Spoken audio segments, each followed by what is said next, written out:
நாளை மறுநாள் சென்னை ஒட்டியுள்ள மாவட்டங்களில் கனமழை பொழிவதற்கு அது எந்த காற்றழுத்த தாழ்வு பகுதி காரணமா அல்லது எல்லாமே எல்லாமே எல்லாமே இலங்கை அருகே தற்பொழுது உருவாகி கொண்டிருக்கக்கூடிய நிகழ்வு. இலங்கைக்கு தெற்குப்புறம் போய் தீவிரமடைந்து மன்னார் வளைகுடாவிற்கு தெற்குப்புறம் திங்கட்கிழமைக்குள் வந்து வரக்கூடிய சனி ஞாயிறு திங்கள் 3 நாளும் மழை தரக்கூடியது. இலங்கை அருகே தற்பொழுது இன்னும் வானிலை ஆய்வு நிறுவனத்தால் அறிவிக்க போகிற அந்த நிகழ்வு.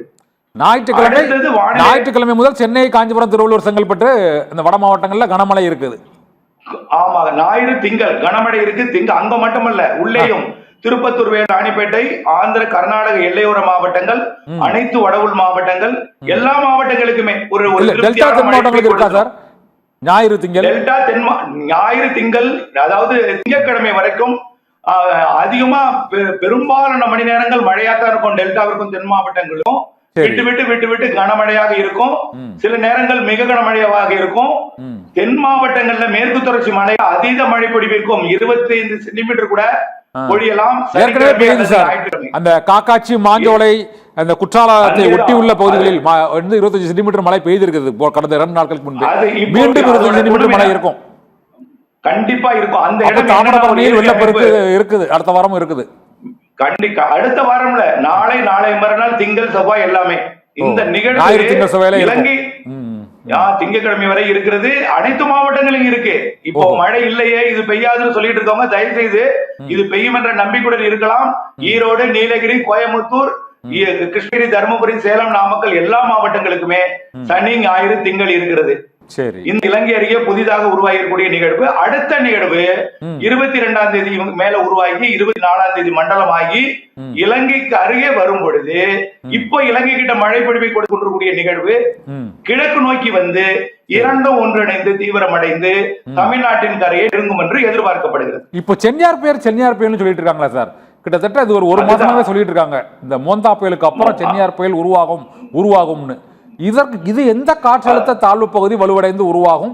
இது சரியாக எந்த தேதியில், எந்த திசையில் அது நகரும்? சென்னையை தாக்குமா சென்னையார் என்றெல்லாம் பேசுகிறார்கள். ஆனால் தமிழகத்தில் கரையை கடப்பதற்கான வாய்ப்பு இருப்பதாகவும் ஓரளவு கடித்து கூறிக்கொண்டிருக்கிறார்கள். ஆனால் என்று உருவாகும் சென்னையார் புயல்? உருவாகாதா? அதாவது இந்திய வானிலை ஆய்வு நிறுவனம் 22ஆம் தேதி காற்றழுத்த தாழ்வு பகுதி தென்கிழக்கு வங்கக்கடல்ல அந்தமான் தெற்கு பகுதியில் நம்ம உருவாகும் என்று சொல்லியிருக்காங்க. அது நாளை மறுதினம் 24 இன்றைக்கு 21 ஆமா நாளை உருவாகும். நாளை 22ஆம் தேதி 21ஆம் தேதி ஞாயிற்றுக்கிழமை அடுத்த நாள் திங்கட்கிழமை காற்றழுத்த தாழ்வு மண்டலம் ஆயிடும். 21ஆம் தேதி தாழ்வு பகுதி, 22ஆம் தேதி வெல்மார்க் லோ பிரஷர், திங்கட்கிழமை வந்து ஒரு காற்றழுத்த தாழ்வு மண்டலம், செவ்வாய்க்கிழமை ஆழ்ந்த காற்றழுத்த தாழ்வு மண்டலம்.